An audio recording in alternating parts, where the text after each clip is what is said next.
This is Metropolitan Council Committee of the whole meeting and start first acknowledging with great gratitude that we are here at the American Indian Center and my goodness, so thank you, Mary. I really appreciate the ability. We don't take field trips very often. In fact, I don't recall ever doing this. So this is a first, and what an appropriate place and what an appropriate day to be doing this. And first off, I think we've all been looking forward to this conversation about recommendations for commitments from that council. And I think council members are aware, but to actually sit down and have a conversation is really important. So there's many things that have led up to this. So it's great to see so many important faces, friends. I want to acknowledge that I'm wearing this beautiful bolo tie.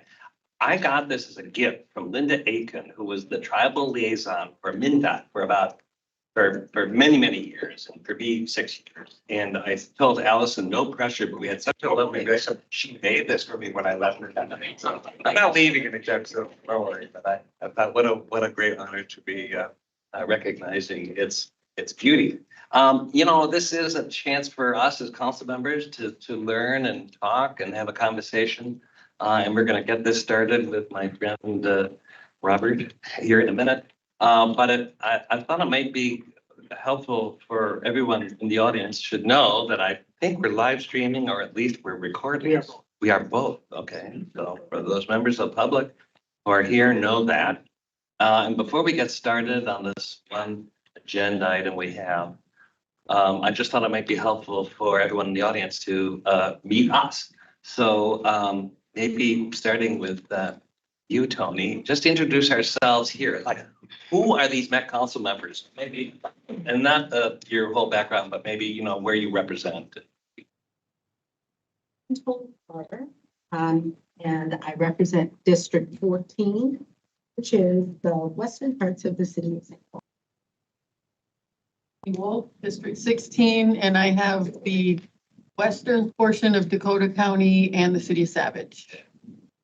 Sue Vento, District 12. I have the eastern portion of Dakota County and the southern portion of Washington County and a little sliver of Ramsey County. Good afternoon. I'm Gail Cedarberg. I represent District 11, which is the northern part of Washington County and a little bit on the east side of Anoka County. Good afternoon, everybody. Peter Lindstrom, District 10, and that is Ramsey County, the western part of Ramsey County suburbs, and southern Anoka County.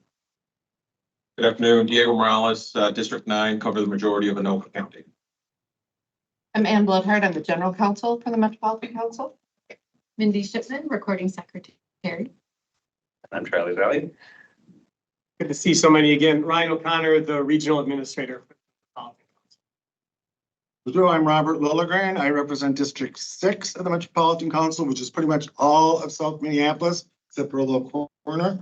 And we're in District 6 right now, so welcome to the district. My name is John Pacheco. I'm in District 5, but I got that little piece that you left off. Yeah, and I have Bloomington and Richfield, Edina. And for me, it's kind of old home week. I went to Phillips Junior High, which was 2 blocks up that way, and I've been up and down the avenue growing up.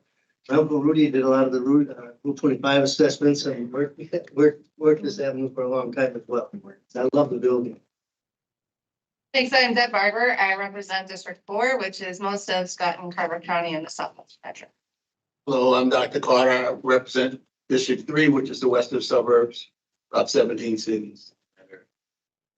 Hi, my name is Reva Chambliss, and I represent District 2. That includes the northwest suburbs, which includes a couple cities that are the southern part of Anoka County, as well as St. Anthony and many other cities in the northwest suburbs. Hi, everybody. I'm Judy Johnson. I represent District 1. Thank you for the invitation to be here today. It's amazing. I represent the northwest part of the region. I have 11 suburban communities, and I was born and raised in St. Paul, migrated to North Minneapolis for a long time, and then eventually headed west. So it's great to be here, and I am looking forward to tonight's meeting. And we have one more, and Bill, I promise we weren't punishing you by having you face this way. Hi, everyone. Pensa Dolker. I represent District 15, which is about 6 different cities in Dakota County. Great, well, thanks, everyone. Before we get started, we have one, this is not a business meeting, it's a committee of the whole. We're here to learn and talk. And we don't do official Met Council business. But we do one thing, which is approve our minutes from the last committee of the whole meeting, which was on August 7th. So those were sent out in advance, and unless there's any corrections, additions, discussion, I would entertain a motion and a second to approve the minute. Second. Thank you, thank you. All those in favor say aye. Aye. Opposed, right, those minutes are approved. Robert, we're handing it off to you. Yeah, thanks, Chair, and thanks everyone for being here. So good to see so many old friends, new friends, community members, Met Council staff. Special thanks to our regional administrator, Ryan O'Connor, for suggesting that we come out here into the Indian Center. So you can see this beautifully restored asset within the community, this building. And how many of you have been here before the renovation? Okay, some and up, oh, wow. And so you see the improvement. And originally opened in 1975. We reopened this newly remodeled building on May 1st for Indian Run kickoff. The Metro train that we were on Dakota Land Bus was here as part of the procession that went through the community.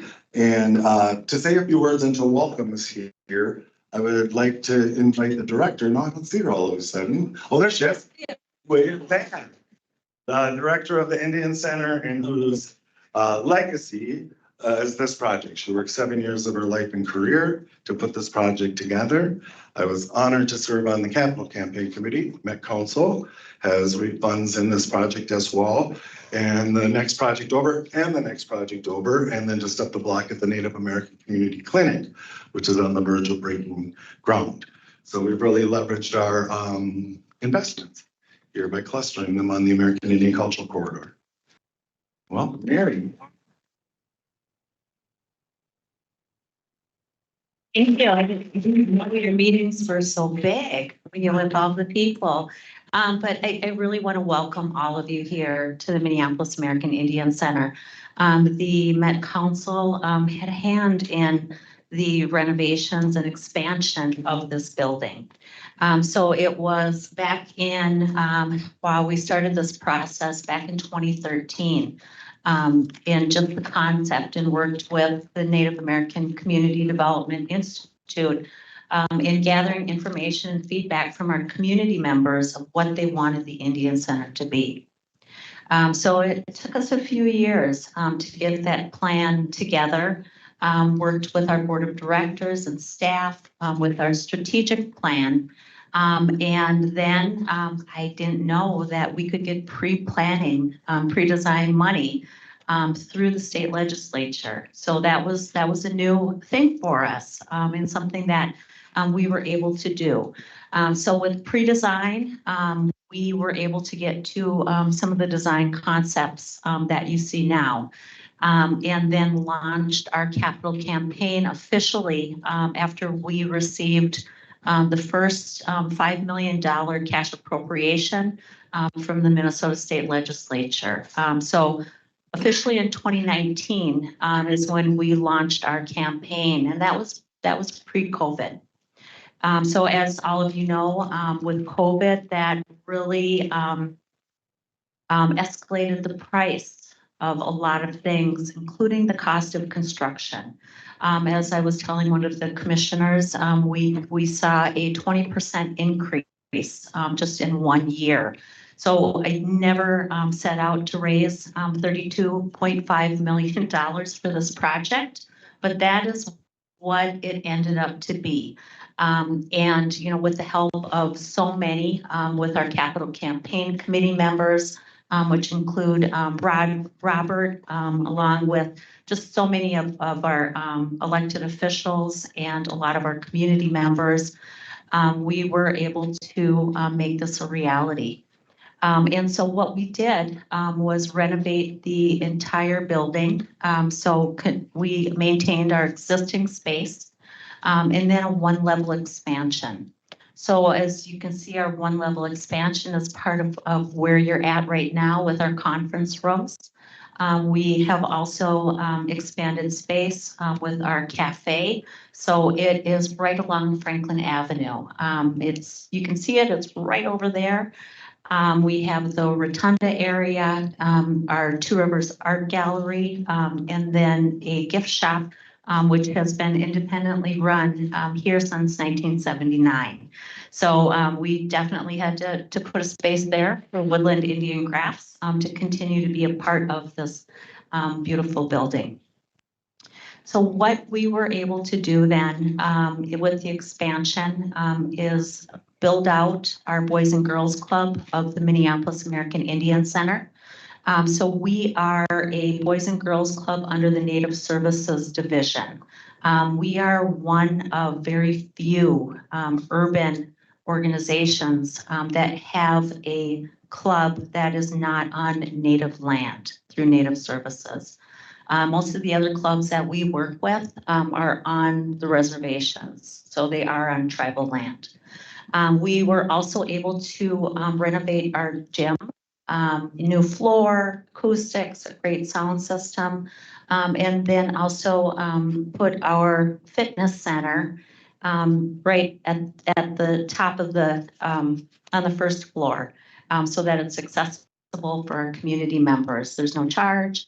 We really want to promote the health and wellness for our community. So a lot of great activities. We have our Culture, Language, and Arts Network program, which has really worked hard to revitalize Dakota and Ojibwe languages. They've done a great job. They have over 1,000 people that register for their classes each time that they're offered. So those are virtual. If you ever want to learn Dakota or Ojibwe language, those classes are open to everyone. We have drum and dance classes here. We also have activities for the whole family, which is our Friday Family Fun Night. We have been able to really grow what we have here, but not only grow what we have, but also look at other ways that we are able to increase our revenue.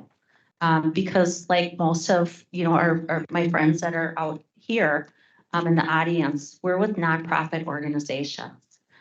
And so our organizations are really reliant on a lot of grant sources from, you name it. It could be, a private foundation, corporation, the Met Council, other funding sources to be able to provide support and for us to be able to do what we do here for our community. And so with other ways to generate revenue, that will help us put back into our operating for the building. And so our cafe, which is the Gatherings Cafe, is one of those. That is able to provide revenue streams for the Indian Center, along with all of our meeting space areas. So you are in the grandparents' room right now. So this room, along with other meeting spaces and a co-working suite, have also contributed to diversifying our revenue sources here at the center. Really making it sustainable in the future. So, I just really want to thank the Met Council for the support for our capital campaign. That was through the Transit-Oriented Development Grant that we were able to utilize. And that, along with so many other sources, we were able to make this building a reality. A building that will be here for generations to come, and a building that will be used by so many of our community members and community members that are up and coming too. So thank you so much. And yeah, if you ever want to stop in, we are here for breakfast and lunch. Our gift shop and art gallery are open. So we are open to the public, and I invite all of you back to visit us in the future. So miigwech. Lord Mary. Region owes you thanks for sticking to this project and creating such a sustainable asset here. And we're going to introduce the advisory council members in a minute, but first I would like to introduce Allison Walkow, who's been helping to lead this work. And Allison came to us just at the start of this year, right? End of December. She's done amazing work with this advisory council, but also throughout the Met Council. And it was really the energy behind doing something like this really came from the executive order from Governor Walz and Lieutenant Governor Flanagan for the Met Council to establish its first consultation policy. And based on that, we wanted to figure out how we included more of the Native people living here in the metropolitan area who aren't maybe on their sovereign nation's land, but they are on Native land.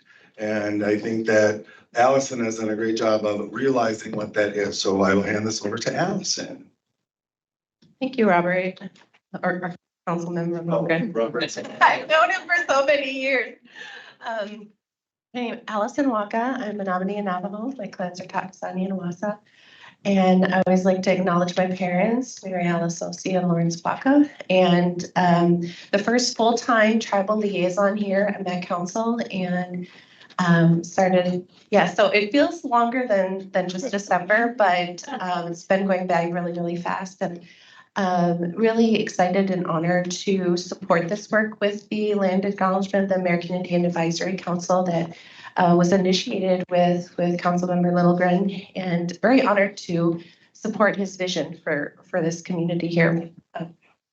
So I'm having to read because I've been a little ill over the last week, so didn't have time to memorize, but Councilmember Littlegren has a long history of advocating for Native American rights, racial equity, and community development. He is a leader in our community, and we are thankful for his tireless work. As an example of his leadership, Councilmember Littlegren's vision in creating a Met Council land acknowledgement, along with the commitments, is something I'm honored to participate in since I came to the council. And so with that, we will go into introducing and the advisory council members. Well, Miigwech Allison, and do we want to present the gift as well? And so I just want to say Miigwech to these advisory council members. And I will say when we were first envisioning this, I was a little concerned about being able to recruit people to participate. And as I can attest from my experience, and everyone sitting here can, we get asked to do a lot of this kind of participation. I call it engagement fatigue. And so I was a little concerned, and the fact that we got this group that are just the preeminent cultural carriers, systems change people, and really, really true to themselves and cultures, we should be very grateful. So let's see, Native communities, cultures tend to be reciprocal, right? And so if we're going to ask you for something, we want to give you something. And tonight you're going to provide us with with your best thinking and recommendations for our region. And so we wanted to present you something in advance of that. And so we'll start with one of the chairs who will be presenting tonight, Dr. Kate Bean. Oh, and the plaque, Allison, I wonder if you want to hold it up. That's a map of the waterways within the region. So it's just a beautiful plaque. Next we have Shelley Buck from Moamniumpnaquidayahpi. Thank you, I have practiced, yes. Formerly Friends of the Falls, Central Waterfront. And Muriel Dickinson from Red Lake. She's also a long-term resident of Little Earth of United Tribes, which is just a few blocks that way. So thank you. Thanks, Sam. Frankie Jackson, thank you.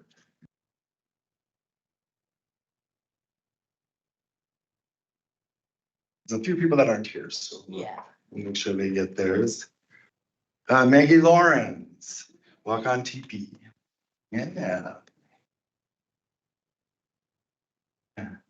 Great, Robert Pilot, our Ho-Chunk voice on the council. And Noah White, Thank you for. The W's, you know. Are the rest absent or? Okay. Yeah, so the little point over there. Yeah. Carrie, they asked, you know. And they're missing one. Hold on, it's on my list. Jewel. Jewel, yeah. No, we go to Elder. Well, so again, thank you so much. You're gonna take over the show in just a minute, but I wanted to take a moment to just kind of frame this work a little. Pretty good looking group. Cool. So again, welcome to the American Indian Cultural Corridor. It's a community vision of a destination here that's an economic engine that is driven by the Native community, but includes lots of cultures, a very diverse and multicultural part of the city. Just to really lift up that it's rare for an American city to have a geography like this that is so identified with the Native communities. And so leveraging that asset, that presence, the idea of the American Indian Cultural Corridor emerged along this corridor, which is about a mile-long stretch. A majority of the property is owned and controlled by Native organizations or tribes or individuals, which is, again, a very rare thing. Very historic part of the urban Indian community. We're just a few blocks from where the American Indian movement was founded. And within just a few blocks in any direction, there are dozens of Native organizations. In our region and in our country, we're in an era of necessary truth-telling, right? We have some history that we, about our past actions and how they impact our daily lives, how the quality of lives and the prosperity that we enjoy here in the region was established on stolen land. And it's time to talk about that, right? And to really identify the damage that was done through colonization, through industrialization, and these still persist today. This is an ancient history. We need to reconcile the difficult fact that the life we enjoy here today is based on really shameful acts of stealing land, forced assimilation, genocide, forced removal from this land. I know these are harsh words to put out there, but I don't bring this up just to make people feel bad. Rather, it's an effort for us all to better understand how we got here. We cannot change the past, we can't go back, but we can make the commitment to go forward in a better way. And I feel this American Indian Advisory Council is an example of how we, the Met Council, are attempting to go forward in a better way as a regional government.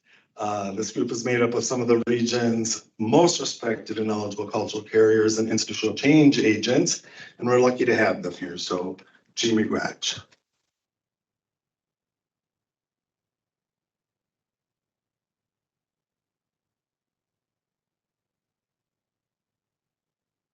So I'll do the next slide. So we wanted to give some background on the work being presented today. So as I mentioned, this work began with Councilmember Littlegren. Two staff members, Angela Torres and Jillian Greenberg, really stepped up to support the effort. I wanted to thank them as this could not have been accomplished without their dedication.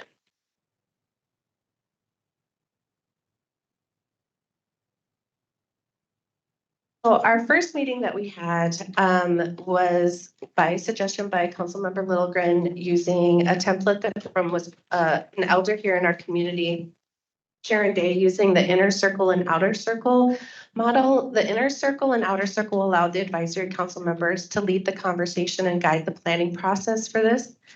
The subsequent meetings involved a request from the advisory council to meet with the Met Council staff to gain a better understanding of the council's work. Since March, we have worked together to create what you'll see today. Every commitment recommended here carries the story representing the experiences of our Native community. Equity is at the heart of Imagine 2050, our regional guide that is produced every 10 years. Imagine 2050 seeks to create an inclusive region where racial inequities are eliminated and all people feel welcome, included, and empowered. In developing the current draft of Imagine 2050, staff have engaged and collaborated with Shakopee Mdewakanton Sioux community, Prairie Island Indian community, and the Minnesota Indian Affairs Council. Imagine 2050 staff have also connected with community organizations such as Anda Young, the Minnesota Indian Women's Resource Center, and the urban Minnesota Leech Lake Band of Ojibwe. The next slide. We initially met with parks, water, environmental justice, transportation, housing teams over the past couple of months, and we drafted the advisory council drafted the commitments and prepared today's presentation. I wanted to thank the staff that was able to meet with our advisory council. Let me see, I see Lisa and Jen, Emmett, Miss Lisa, and oh, Charles, thank you. Sarah, I hear Sarah. Where I don't see. Oh, there, and Sarah, and Laura. Thank you so much for being here.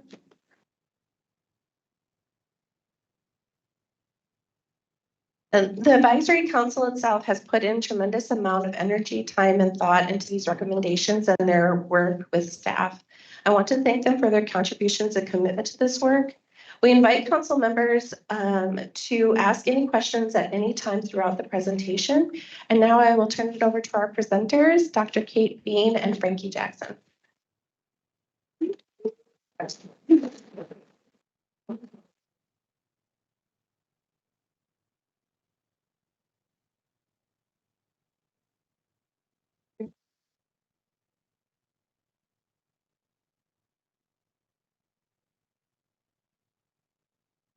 Mita kepi, kepi ni makia pie. Damakota, ahediki wende ishkamachian kepi. So, hello, my relatives. As was mentioned in English, my name is Dr. Kate Bean, sitting here with my rusty little plaque to give me confidence. And in Dakota, I'm known as Brings Them Home Woman. I am Dakota, as was mentioned. I'm from the Flanders Santee Sioux Dakota Nation and also Muskogee Creek. And I serve as executive director of the Minnesota Museum of American Art. So we're neighbors in downtown St. Paul on Robert Street. Seeing Charlie over at our trusty museum. I'd be amiss if I didn't invite you all to come and see our updated editions October 26th, by the way. So there's just a little plug there. But I also work as instructor at the University of Minnesota in American Indian Studies. And so when we were asked to be a part of this project, I think, you know, I can't speak on behalf of everyone in this room, but I am quite close with a number of the people on this committee because we work together quite a bit on a number of projects. And I think we are, as Robert mentioned, as council member Lilligren mentioned, we are very weary of land acknowledgements. And that's for a reason. You know, I think oftentimes acknowledgements, while they have an educational value for non-American Indian people, they have to be followed with action. And it was the very first meeting where we came together, where we, you know, came into the room and really, usually when most of us get emails about land acknowledgements, we hit delete. The difference here was Councilmember Lilligren, as well as Allison, who I just heard a lot of great feedback about from another tribal liaison, Kirk Croshoe, who I ran into this afternoon. And we talked about what a great job she's doing. She brought us in, she's a member of our community, and we have trust within our own. And so thinking about what is the possibility here is what we came to talk about. And when we think about land acknowledgements, there's a great resource out there from the Native Governance Center, a wonderful organization that I used to serve on the board for, called Beyond Land Acknowledgements. And what that is it's a real great guide that talks about what are the different opportunities that can take place outside of acknowledgement. As American Indian people, we've been seeking acknowledgement for over 150 years, and we're ready to move to the next step. And so when we think about acknowledgements, that first meeting, we started talking about what it really means for us. And for us, we were interested in commitments, action, things that actually do something, more than words, not empty words. And so commitments reflect specific actions tailored to the Met Council's organization, as well as areas of authority, responsibility, and influence. And the way we were able to come about that is that we asked, you know, who is the Met Council? What does the Met Council do? In order to really be advisory, we have to come in at a level playing field where we understand what kind of work we're doing together. And we have to be partners, and we have to be a part of that process. We don't want to simply write a land acknowledgement because that's, again, it's empty words. It feels wrong. And oftentimes I don't recommend that people have Native people do their land acknowledgements for them, because that's a lot of emotional labor on people that are already incredibly busy with our own projects and things that are going on in the world. And so, you know, it's important to really understand what the playing field is and what we're all working on together. What are the intentions? What are the possibilities? Because there are so many possibilities out there. There's a lot of opportunity for us to work together in really great ways. Commitments are intended to spur work that will take time to implement and should be reflected on and updated regularly. They should be living documents. They should be living agreements. They should really be treated as a relative. You know, in our worldview, relationships are everything. And having that relationship together and really thinking about how that relationship adjusts and shifts over time, according to how our communities adjust and shift over time, is incredibly important. I come from a Dakota community that was removed after the 1862 war. And so I didn't have the privilege of growing up in Minnesota. And I come from Dakota communities that are places like Bede Makaska, Heata Otumwe, and I know my family's been well known for some of the work we did over there. Also, I come from Black Dogs Village, which today most people know as Egan, Minnesota. And it, you know, just a little personal story I was asked to share in terms of land acknowledgements is, you know, what these things mean to us. It was a number of years ago when I was renting a small apartment with my family, and I was asked to do a land acknowledgement at a condo complex in Egan. I couldn't afford my own home. And I come from a family that was imprisoned and removed from the state of Minnesota. And I was asked to come and give permission and a land acknowledgement for people who are going to own some home on my family ancestral territory in a space that I couldn't afford to live. And that didn't feel right. And it's not right.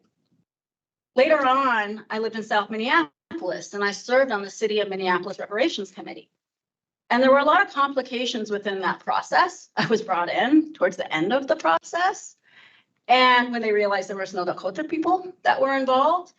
And what I realized when I started searching to purchase a home is that I couldn't afford a house in South Minneapolis. I put in 10 bids and could not get a home and ended up moving to the suburbs.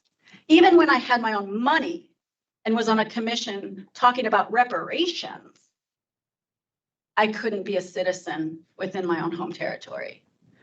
And that also says something. There are things that we can do that can serve as reparations.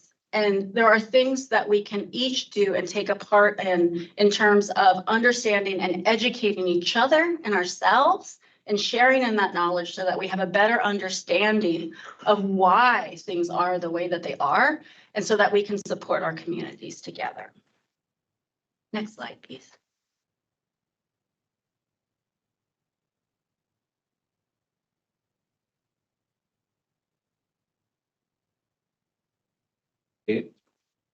Overarching policy and operational commitments. We had long lingering discussions on how we can make this sustainable and integrated throughout the entire process.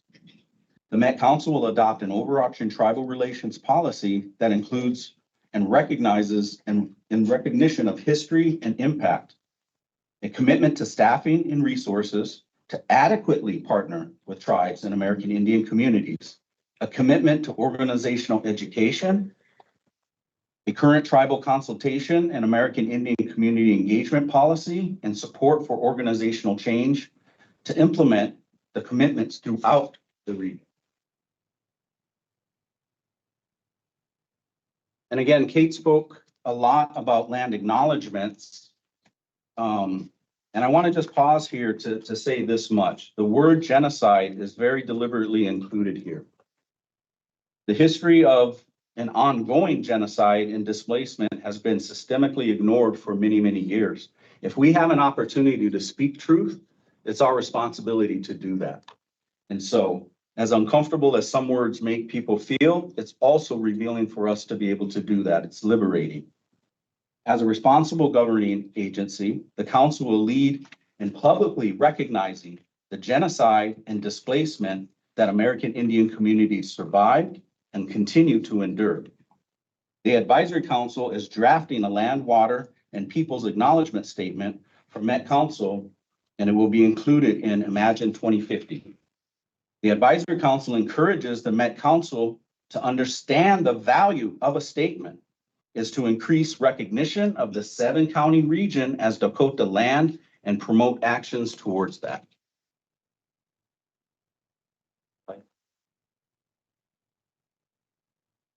When we talked about staffing and resources, the commitments that we spoke to and worked through with the staff include these listed here. The council will work to increase American Indian staff representation across all divisions and specifically hire and support tribal liaisons to work with tribal nations and American Indian partners in new and meaningful relationships.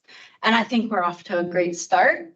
This is ongoing work. It's not new. It's something that this council has so bravely taken that first step on, and we want to continue that work. And it requires more than a person. And I say this as somebody who's led teams within larger institutions, within larger non-native led institutions, where as a native person, as a native staff person working within a space, it can be incredibly lonely and a lot can fall on that staff member's shoulders. And that's where it's incredibly important to have a team of people to incorporate this work throughout so that it's not something that is off to the side. It's not tokenizing. It's something that's actually incorporated as part of systems change, because that's the only way to create sustainable change in our communities. The council will work in partnership with American Indian organizations and leaders to develop regional tools, resources, and guidelines to mitigate the volume of individual requests received by American Indian organizations.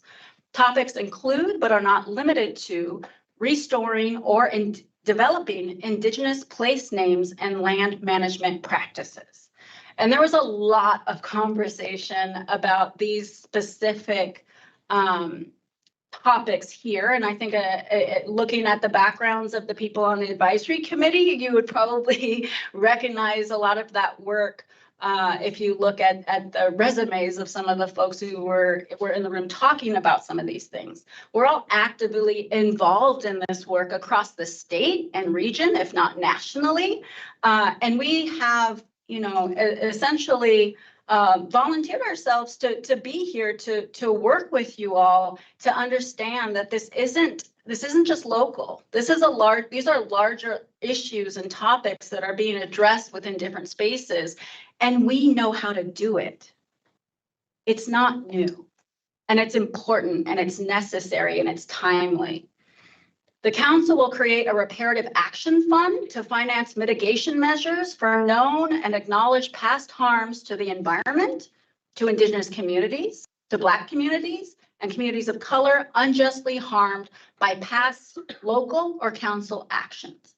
Now, that is the part that the piece that I think sometimes can be confusing for people to understand why it's important. But that's the acknowledgement. Acknowledging past harms is the first step towards healing. It is literally the first piece that has to happen in order for us to move to that next stage together, to work towards justice, to work towards community healing, to work towards a true partnership where we're on an equal playing field. And it's important for us as Indigenous people that communities understand and our neighbors understand that when we indigenize spaces, it doesn't just support Native people. It supports all of us.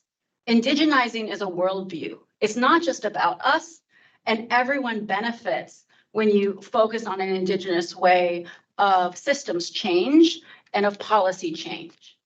We're the first peoples of this land, and it makes sense.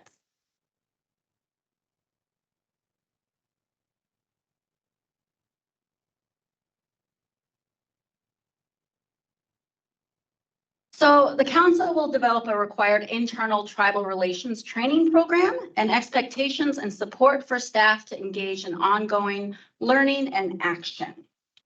The training for a specific acknowledgement of organizational history and what tribal sovereignty means and how it impacts work shouldn't just be a statement. It is important to have that internal education piece, and that internal education piece doesn't fall on one staff member. Not any one of us knows everything about all Native people. I have a doctorate degree. I don't know everything about Ho-Chunk. I'll call Robert. It's important for us to really think about who are the people that have this information and how can it be shared in a way that is equitable and is truly inclusive. And it's important to do that work. And it's important that the training doesn't depend on any specific individual to give. This is group work. And we're talking about a number of tribes and thousands of years of history and topics. And so it's important to think about it holistically that way. The council will work with partners to explore development of a regional tribal relations training course that would be available to local government staff and regional leaders.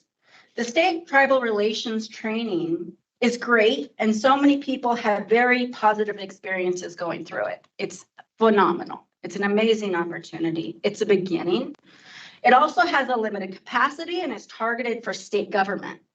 So the Met Council could show a leadership role by creating a similar training for the region that would be specific for the region and target Met Council staff as well as local governments and other regional leaders.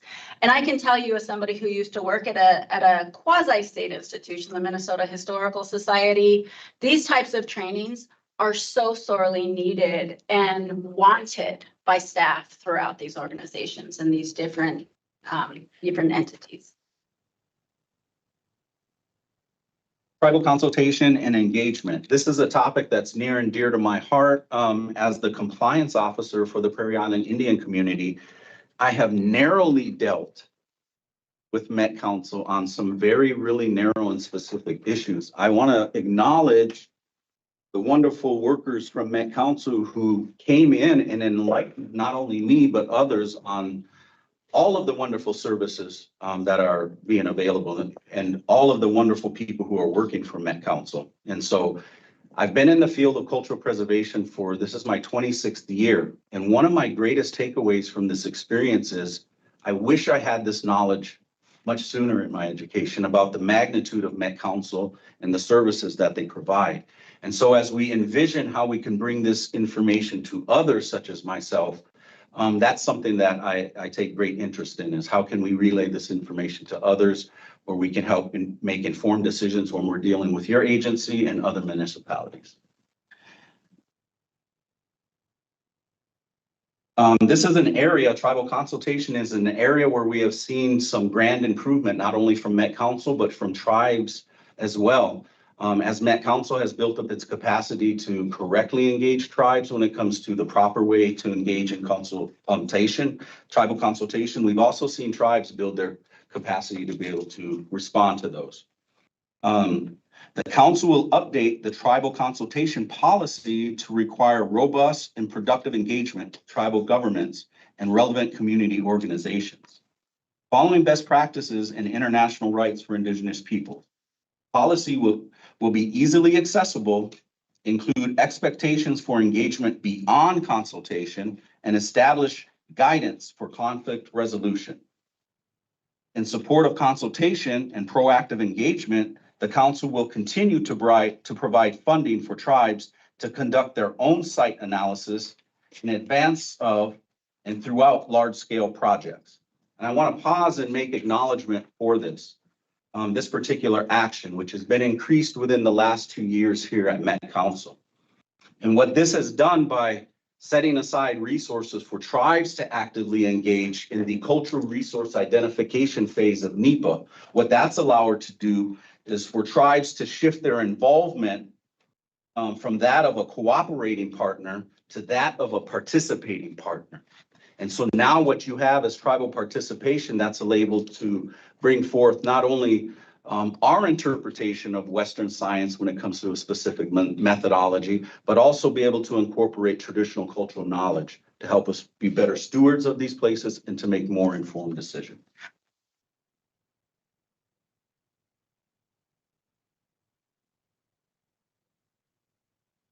So I think it's important to also mention, you know, the importance of educating on tribal sovereignty. Part of that is understanding who we are. And that internal education piece is important because it's impossible to work with people if you don't understand who we are. And my earlier example in terms of the role that I've played in certain areas, I think one of the things that I've noticed is that oftentimes people don't understand the difference between engaging with a tribal nation and with a tribal community. And they don't understand tribal sovereignty. They don't understand that we're dual citizens in this country. They don't understand that certain things impact us different on a federal level as well as at a state level. And when working with cities, that there are certain policies and things that can be done and ways of working and engaging with one another, where those larger sort of issues and topics we're talking about really can see the change that feel impossible. And that's where we're really interested in working with you to really incorporate this work in a holistic way, in an Indigenous way, where we're seeking organizational change. The council will consider formalizing American Indian representation on the council itself, as well as through advisory councils and committees. We're lucky to have Council Member Lilligren right now. It is an individual responsibility to bring tribal interests into the council. And it takes an individual appointment decision for one council member to be American Indian. It should be on everyone to create relationships with tribes and American Indian communities. This is work that all of us need to take on together. In partnership with the governor's office, the council will consider requesting the addition of a new district seat to represent the American Indian peoples of this region. We have more than one tribe.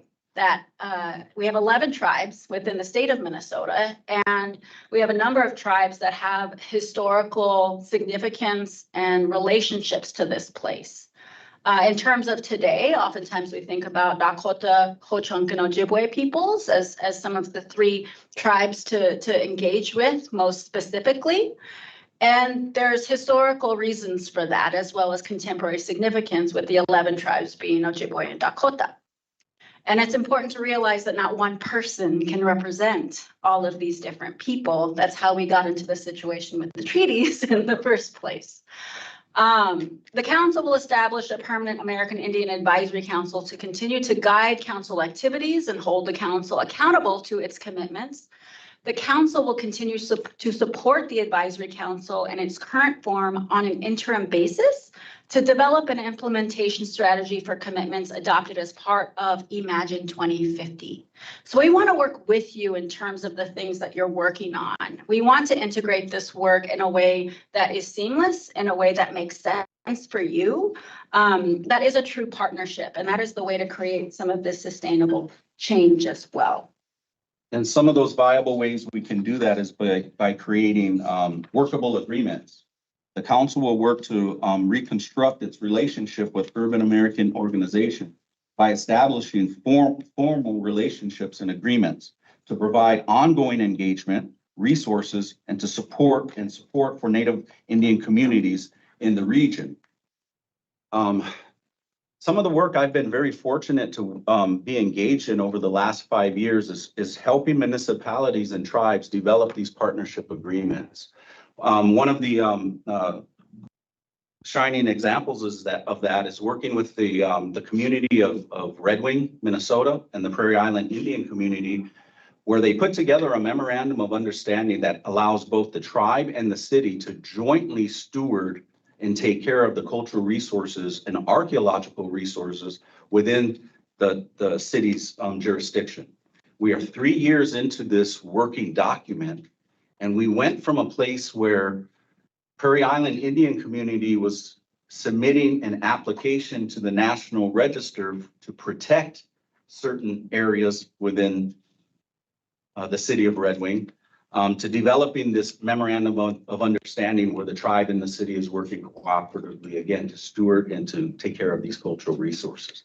So through these formalized agreements, that's one way that we can strengthen our relationships going forward, and that's something that we're looking forward to doing.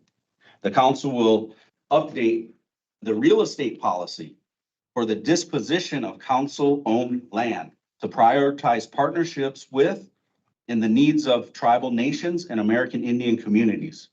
And this is important. If opportunities to return land arise, the 4 Dakota tribes of Minnesota must be involved with consultation.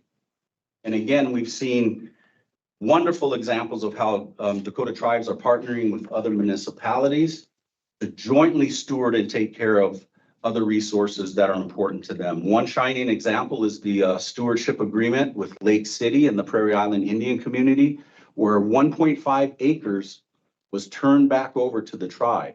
This 1.5 acres was the last remnants of a burial mound complex. It's positioned right in the middle of a housing cul-de-sac.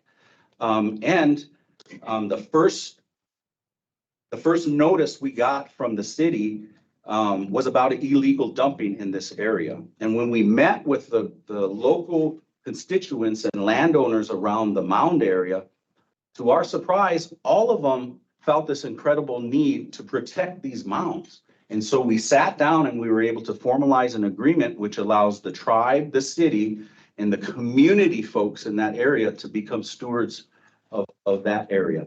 And we'll continue to work through that and put together agreements that allow us to be better stewards going forward.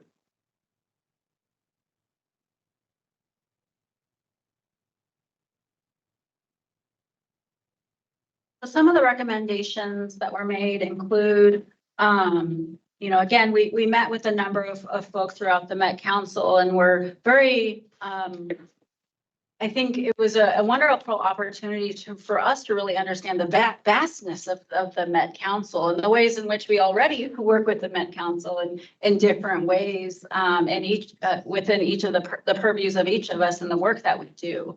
And some of the policy commitments that we're recommending in terms of regional parks and trails include the council will develop a cultural landscape designation and related policies grounded in tribal sovereignty and recognition of Dakota homelands and sacred sites. The council will support waived fees for entry, activities, and events for the American Indian communities and facilitate conversations with implementing agencies to that end. This is another example of that work that is being done within other spaces, and we know how to do it.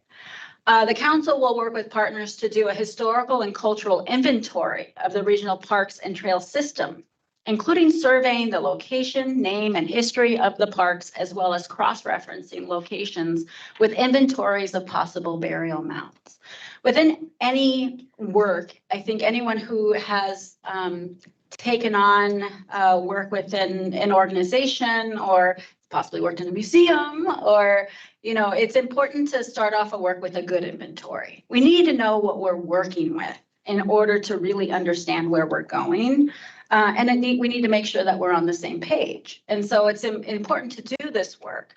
The council will develop a training program for staff from parks implementing agencies about Indigenous land management practices. So these are the very sort of tangible things that we're thinking about in terms of commitments, in terms of acknowledgements that move into direct action of things that can be done. An example that I had during this process that I shared with the group was a few years ago, I had been asked from the Minneapolis School Board to help with an inventory of names to understand the names of the schools across Minneapolis. And so we did an inventory and we hired a researcher at the University of Minnesota to help do some of the research work because I didn't have time to do it myself. We hired somebody to put together a report and we looked at the history of the names of all of the schools in the city of Minneapolis and we made recommendations. And what we've seen through those recommendations is we've seen a number of changes to a number of school names across the city of Minneapolis. And we've seen a broader understanding of why and how those names came to be. And I think that it was really imperative to do that work Because what we see is we see a student body that is really invested in that and has taken on the work themselves to actually start some of that work. And in order for the Minneapolis School Board to be responsive, they had to have that inventory. They had to really understand, where do these names come from? What are the legacies? Why is it important to people? All of these things are imperative in order for us to have these conversations that can be really difficult, but are absolutely necessary in order for us to have a conversation and be in dialogue with one another in an equitable way. One of the things that really stuck out to me during the conversations we were having with the advisory council is every one of our fellow advisors shared a story of how it was hard for them to either access some resources or stories of difficulties in harvesting resources. And so the council will assess the Regional Parks Equity Grant Program to encourage pilot programs that develop harvesting practices and policies.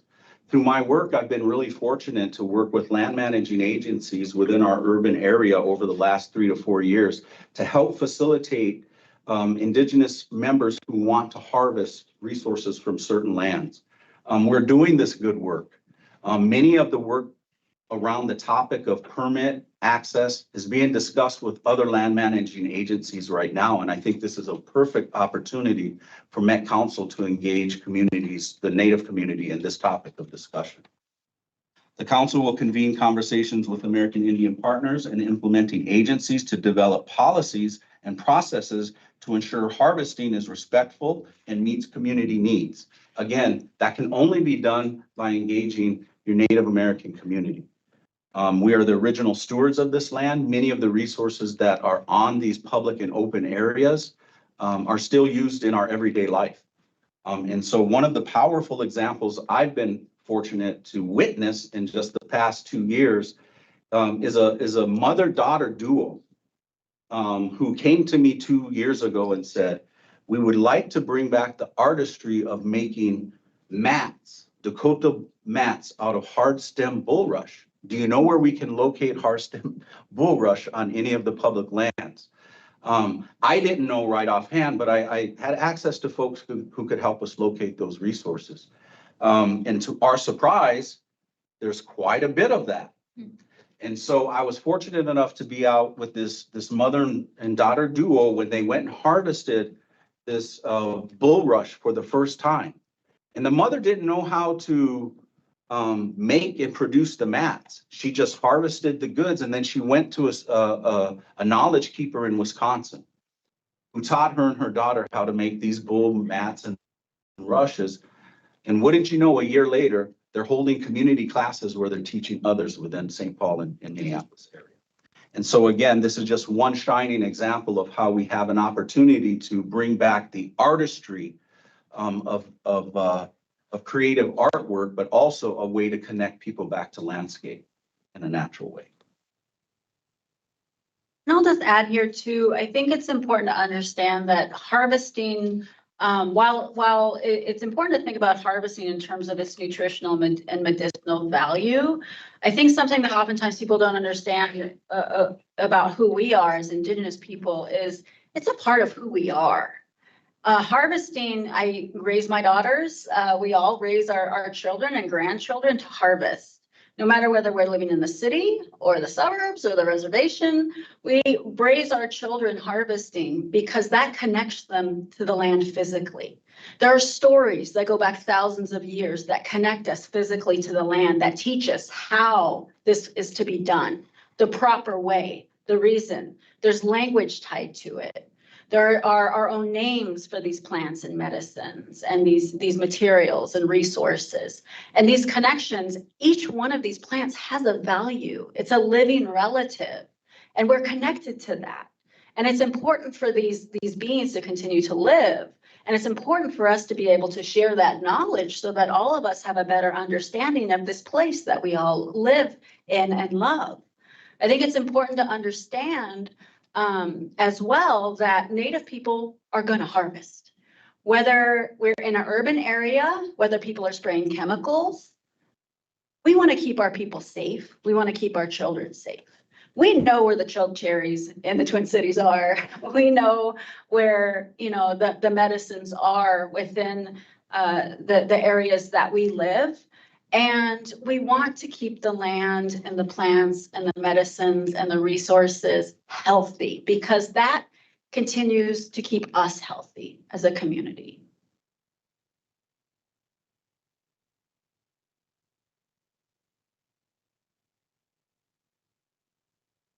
So for water policy commitments, one of the quotes that came from one of our council members, Jewel, she said, water takes the shape of the culture. If the culture is siloed, water takes that shape versus a culture that says water is our relative. And I think when we say, as Dakota people, we say mini wichoni, like water is life. And similar to understanding our relationships with plants and medicines and resources, water is a powerful force that is very much a part of all of us. It's a necessity for all of us to live.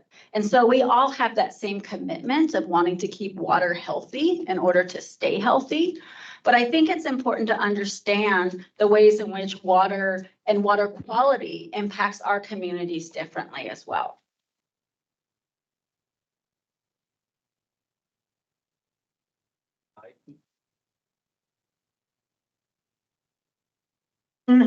Transportation policy and commitments. One of the things that we had, one of the takeaways we had after our visit with Charles is that he shared with us the role of the advancement policy. And after some really in-depth conversation around our table, the advisory council really sees this as an important tool for Met Council to ensure engagement with tribes and American Indian communities continues to happen. The commitment to providing guidance to cities and counties around best practices comes out of the hope that Met Council's guidance can improve robust engagement in the future. And to that end, we offer these recommendations. The council will engage the American Indian communities and organizations early in station remodels, especially for stations in areas with large American Indian populations. It only makes sense. The council will continue using public art and explore using American Indian languages to build a sense of place at new or remodeled stations. The council will continue to partner with American Indian organizations, including Metropolitan Urban Indian Directors and St. Paul's Indian in Action, to work on safety issues in and around Metro transit facilities. The council will provide guidance to cities and counties around best practices based on free, prior, and informed consent for tribal engagement in transportation projects. The council will collaborate with partners involved in the review corridor project to reflect on the process and identify opportunities to document the full, equal, and effective participation from tribal nations, with the intent of using any lessons learned in the future for projects. The council will identify how the transportation system can better support and serve Dakota, Ojibwe, and Ho-Chunk cultural resources and implement resources for those actions. Interesting to me as well to think about the ways in which transportation, which was a really, really interesting meeting. I mean, a number of us ride the bus, we ride the trains, so we drive the highways, and you know, for us, the waterways were the original highways of this land. And to see those different connections between how the Met Council operates and what your purview is was really, really interesting. And I think it's important to make those sort of holistic connections in terms of stewarding the land, to see that things are more connected than we sometimes might see them as with all the cement and the development that we oftentimes just sort of see on the surface. In terms of housing policies, I think one of the things that we had talked about was that American Indian people should not experience homelessness or struggle to be housed on their homelands. I think that's something that we can all agree on. I think it's something that a number of us in this room are actively working to understand how to better support. And those people within our communities who are working directly with our unhoused relatives are real knowledge keepers in terms of how we can move forward in that work. And so some of these commitments include the council will update its housing voucher programs and selection process to begin reconciling the historic racism and relocation that creates unsheltered American Indian people on their homelands. The distinct political status of American Indian people sets the basis for the council's governmental responsibility, as stated in treaties, to act on the disproportionate number of unsheltered American Indians. There is a responsibility there that must be addressed. The council will update its administrative plan in preparation for opening the Housing Choice Voucher waiting list in 2025 to set aside a percentage of waiting list placements for households that identify as American Indian. The council will engage with American Indian communities to determine to appropriate set-aside percentage. The council will share the process and outcomes of this policy change with other HRAs in the region. So again, the people on this advisory committee are the people who work directly within some of these programs and with some community members. And so we know where some of the barriers exist because we see it every day. The council will partner with American Indian community organizations to work on targeting new vouchers coming through programs like Bring It Home. The council will work through its role on the Fair Housing Implementation Council and the continuums of care to identify funding opportunities for which American Indian community organizations could apply in future requests for proposals.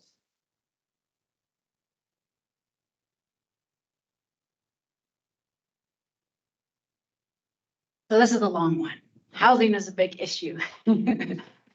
The council will engage with American Indian households receiving Metro HRA vouchers on wealth building strategies and future potential home ownership programs.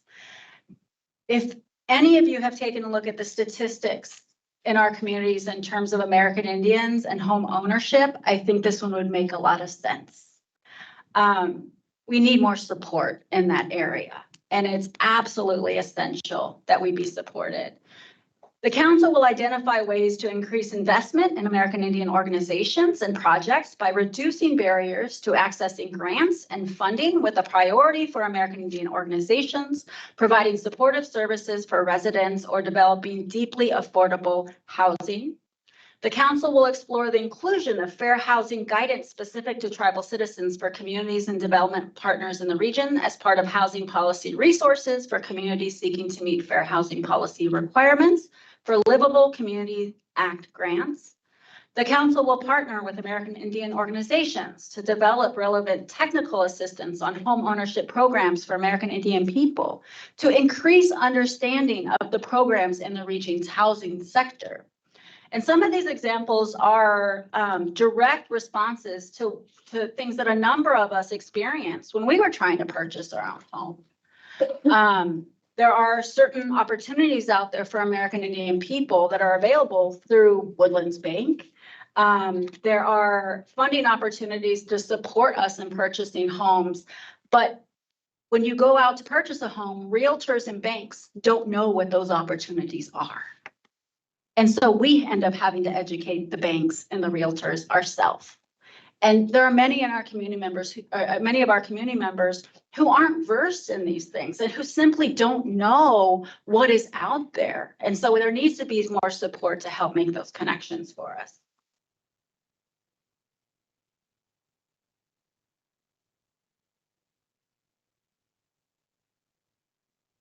One of the things that I will continue to mention here in my notes, I see another thing that was brought up, Jewel and Sherry had shared about the importance of American Indian organizations receiving the funding to support American Indian people experiencing homeless in stable housing situations, because so often the money doesn't go to American Indian organizations. And then the services provided are not culturally relevant or effective. And I think that's just a really important point to bring up as well. And with that, I think we'll pass it back to Angela.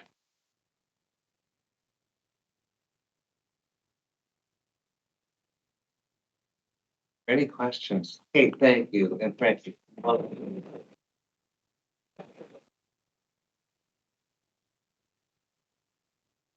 I really appreciate the detail and also the explanations. I know that this only represents a small overview of what was really a very detailed conversation. So, and not that we're solving all this now. I love this as a long range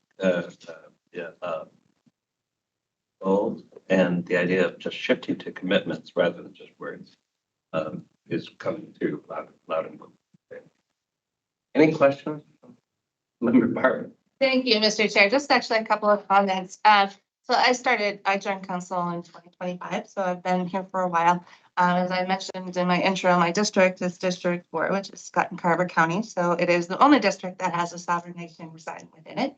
It's also, so it was something really important to me early on to start making those connections, bringing some of those voices. I also have a personal connection. My husband's a member of the Confederate Salish Kootenai tribe in northwestern Montana. My children are descendants. So it was really kind of a passionate thing for me to try and do.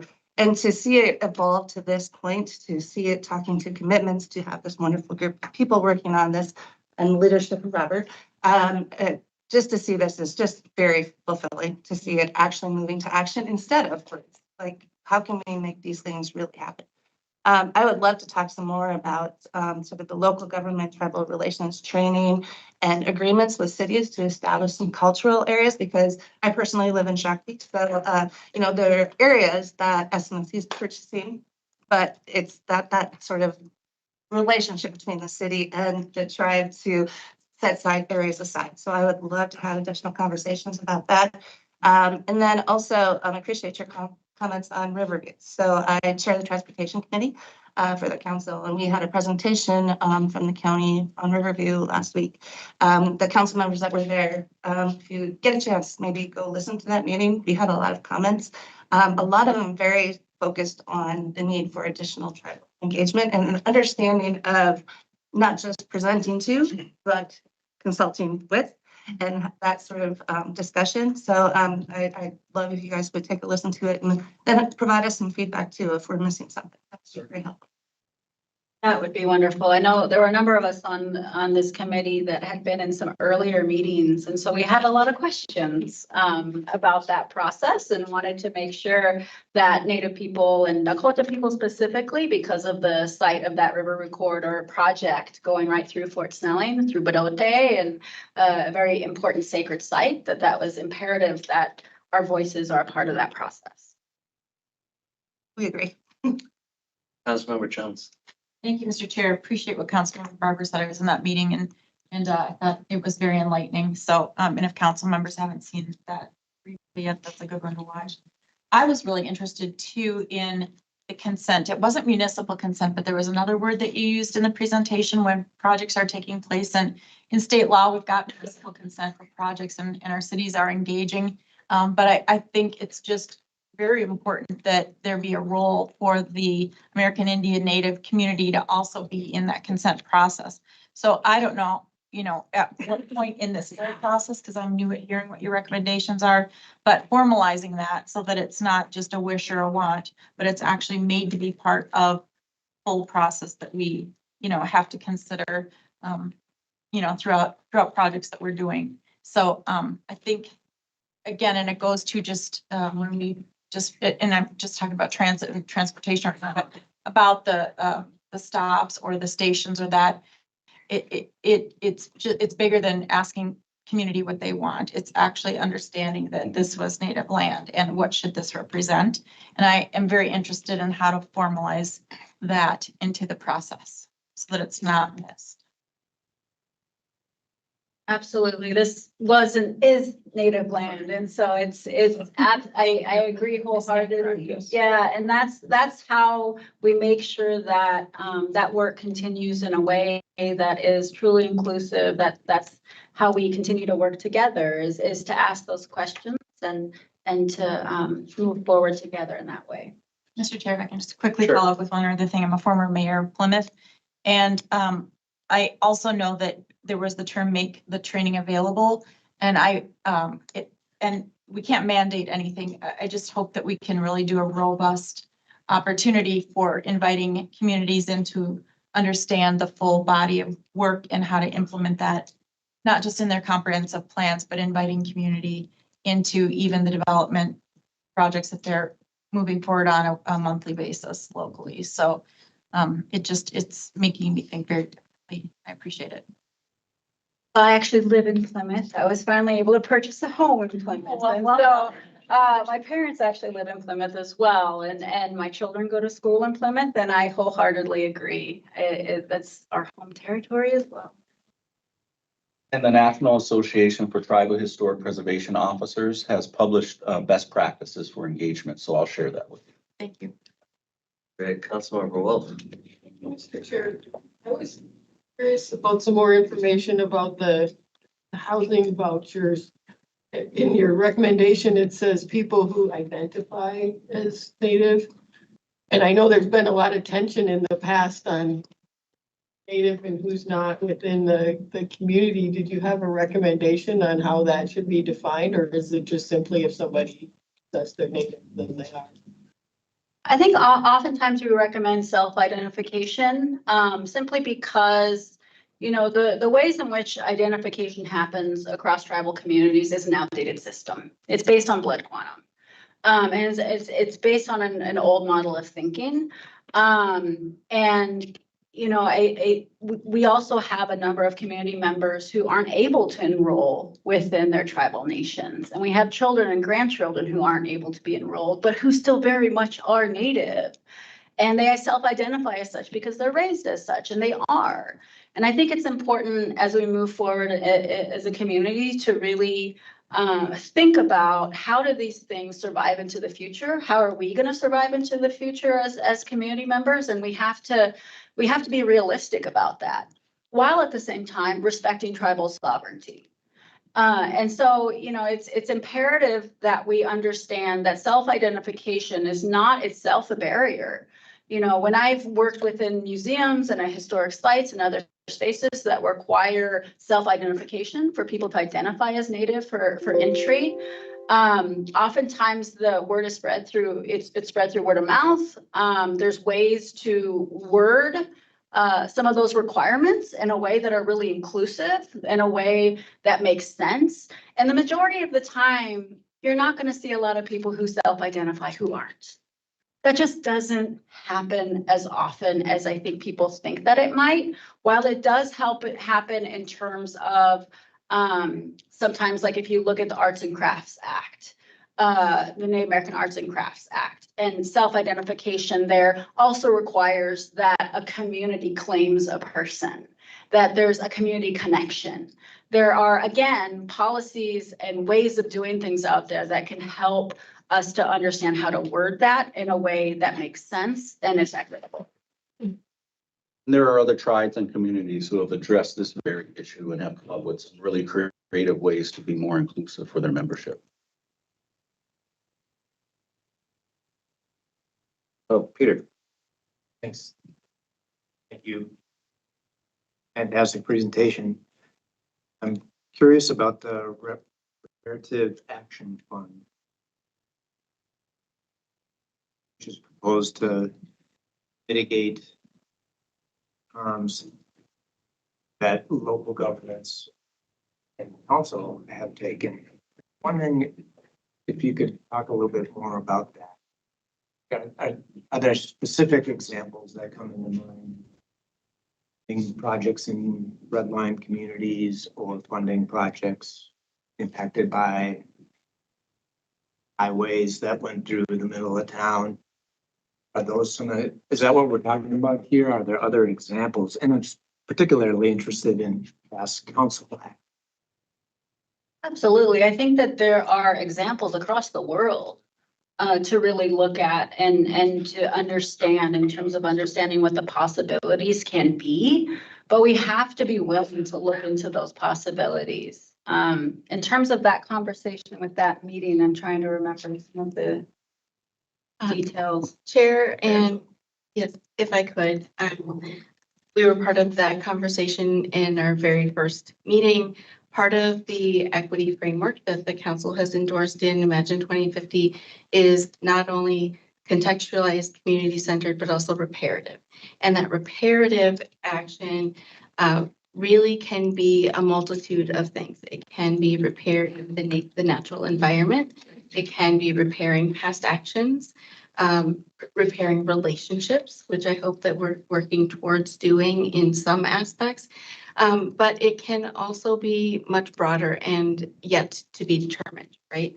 And so one of the things we can think of very current examples of the Walk on TV site, where we might be able to do some reparative actions on site that is it's a very sacred site. And so obviously Walk on TV is represented on the council, the advisory council. And so that was part of the conversation. Some of the council's actions and how we have continued to support previous actions also helps continue to exacerbate problems and issues that been long held history of concerns with the American Indian community. I hope that helps refresh. Absolutely. I think it's helpful to think about it in terms of, reparative work is work that we're all doing. It's work that is already happening, and thinking about the ways in which the Met Council can support that community-led work is incredibly important to do. None of this is new. I think it might be new in terms of the ways in which we're working together, which is the right way to work with one another. But we're talking about specific examples like Walk on TP and other, there's a lot of examples throughout the Twin Cities and throughout the region that can speak directly to opportunities where we can learn more. And I think where we understand there are complexities and differences across communities in terms of what some of those, that reparative work can mean, we have to be willing to really look at it in a way that is actionable, that is thinking about what are the next steps? What are some smaller things that can be done on top of some larger things that can be done? What are some policy changes? What are some ways of working with one another where we can see a shift? Because we as community members who are working within these circles have seen the barriers. And so that's where we're here to sort of meet you halfway and to come to a solution with one another. Well, Angela, on to next, oops, sorry.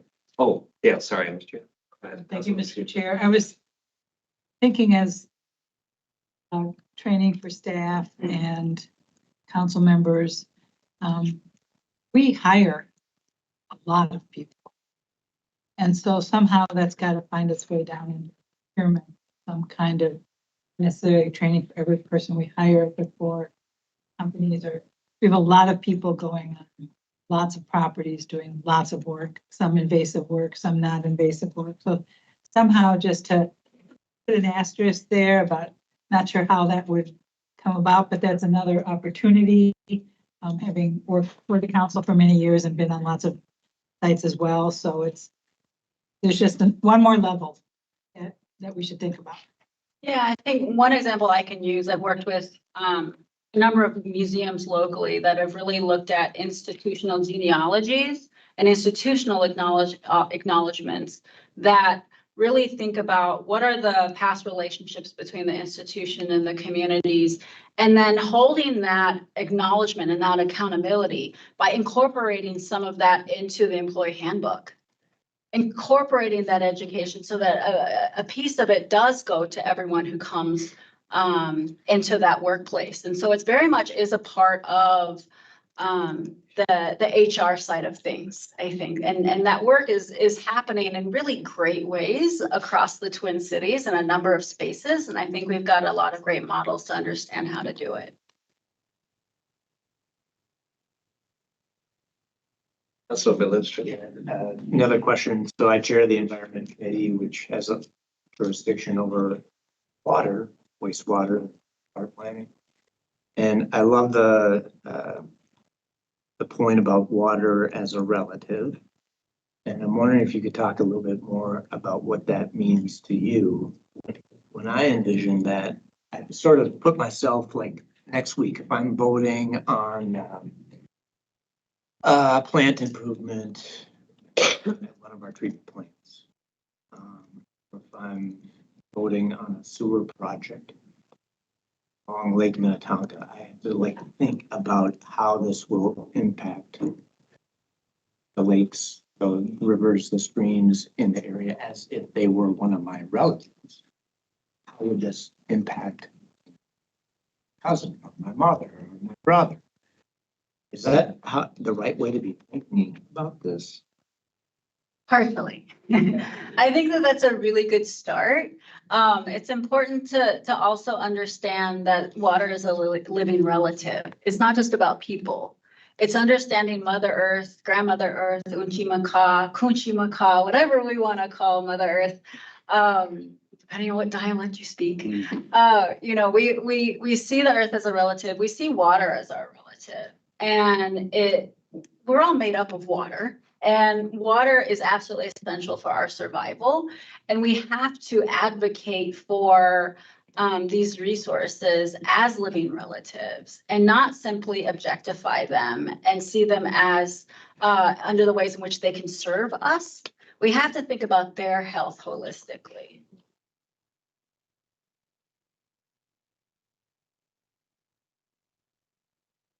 On to next steps. Angela, are you taking this? I am. Thank you so much, Chair and committee members, and especially thanks to our members from the advisory council that we're presenting today. I've just been so honored to be a part of and included in this work, and it's been kind of a life-changing experience, and it's because they have been so kind and welcoming and invested and interested in making sure that the council can do better, and we really can. So one of the roles, I guess, that I've played over the past year is I speak government very well. And now there are several that also do on the advisory council because, you know, the community has to work with government structures all the time. So they do have their own experiences. I translate to Met Council government speak quite maybe fluently. I don't know. I've been in council 11 years. So I don't know. But how do we then transition from this list of commitments to really embedding the work into the organization so that it just becomes a regular part of our structure and our work? It's how we operate, not getting to the point where we don't have to think about it, where this is just how we operate, behave, and take action. And these are the values that we hold dear. And so as an organization, we can do that. We can change those things.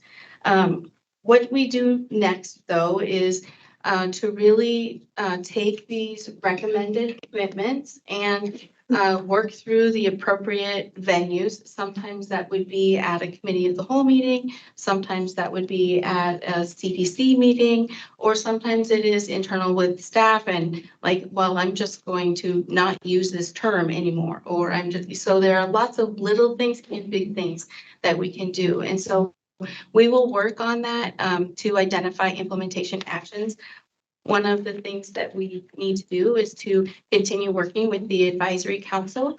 They continue to put together and work on wordsmithing and drafting an actual acknowledgement statement.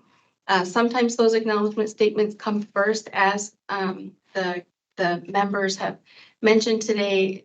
You work at the order of trust, right? So a lot of people say speed of trust, but you can't even start doing that until you have built trust. And so the acknowledgement will come next. They wanted to see, are you serious first, which I think is warranted.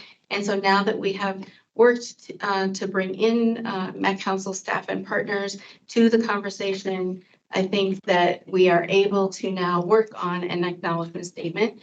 We'll also work on developing that work plan for continued engagement with the American Indian Advisory Council. One of the other things that we have to do is build accountability structures. So as part of Imagine 2050, one of the things that we are doing is creating, well, I guess it will come after Imagine 2050, but there will be a slate of measurement tools, how we measure success over the span of Imagine 2050. And all of that work will come shortly after the adoption of Imagine 2050. It will follow shortly after that. And we will be joining in on that work too, to how should we be reporting on this? What are the things that we want to move forward, and how are we doing that? What are we talking about next year at this time? How are we building our staff? Are we following through on the educational components? Are we doing any of the work? And that's one of the things that the council's values is accountability. And so we need to build that in as well. So there's a lot yet to come. This was just the first conversation, although it comes at the expense of an entirely, it's an expansive amount of work from the advisory council members themselves. They've been invested in, they've shown up, and they've trusted one more time in a government agency to actually do something with the work that they have done. And so it's up to us now to follow through on that commitment, that first commitment, and then all of these other commitments as well, because they all hold equal value. And so with that, then I would say thank you. And I don't know if anyone else has any other comments. We're happy to hear. Well, I'm gonna just say one quick thing, then hear from Ryan. I love how this ends. We will continue engagement with a work plan to continue the work with this American Indian Advisory Council. That's pretty presumptuous because you've already put in so much time and effort and thought, and we really truly appreciate that. I mean, it really showed today, and I love the idea that keep our own accountability. That this isn't just a report that can sit there. It has to be a living document. I think Kate, you described. So, that's important that we put a little flesh and action around all of this. Fine. Thank you, Mr. Chair. Just a couple of points here. And I want to thank Angela and Jillian and Lisa and others. We've been meeting in the prep work for today, the entire group that's really behind the actual work here.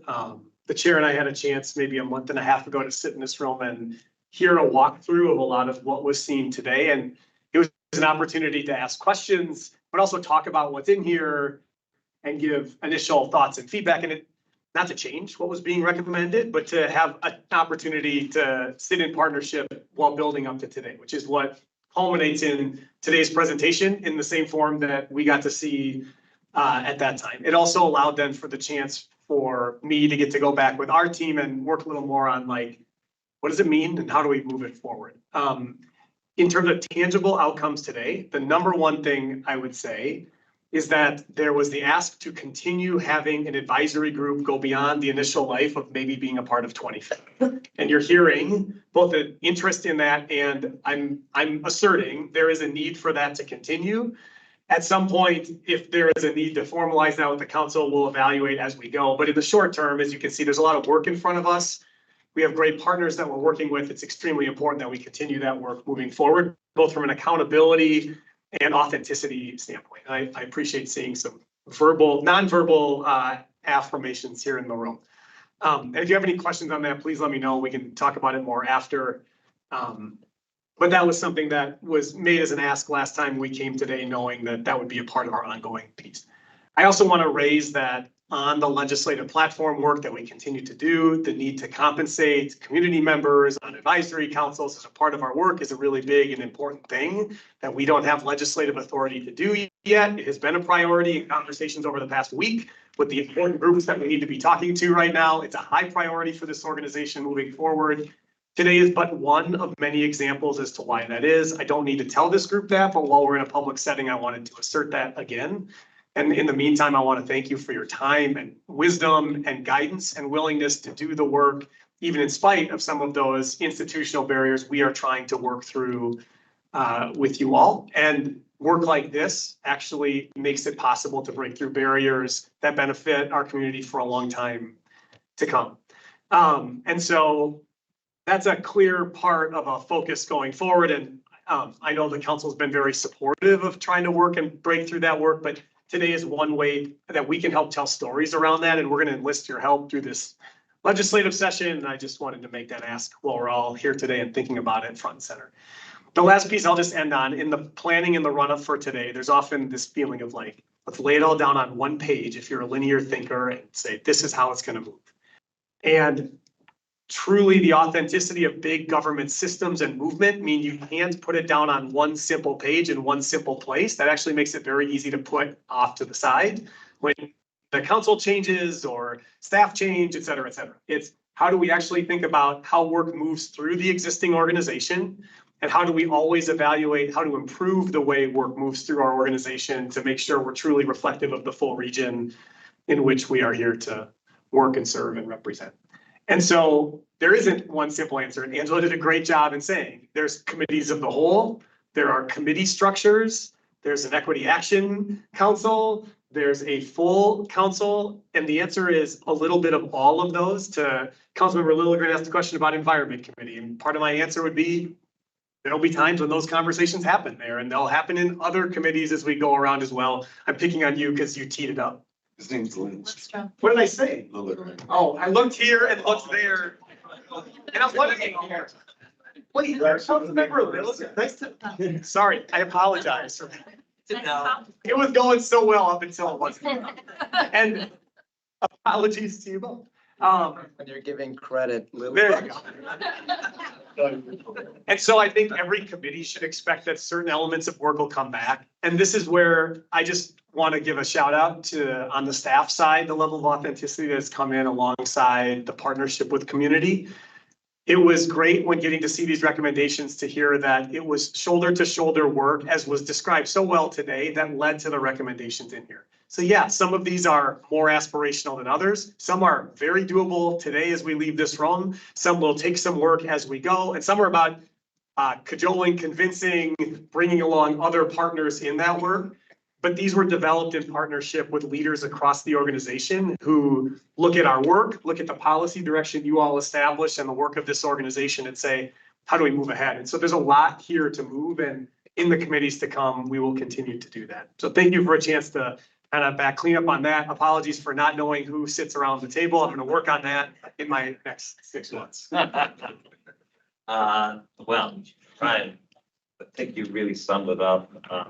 Stay tuned. There's so much work to be done. Thank you again, the whole committee, and Frankie and Kate, especially for making a great presentation, and staff, Angela and Allison. And thank you, Councilmember Lilligren. I got to look at you.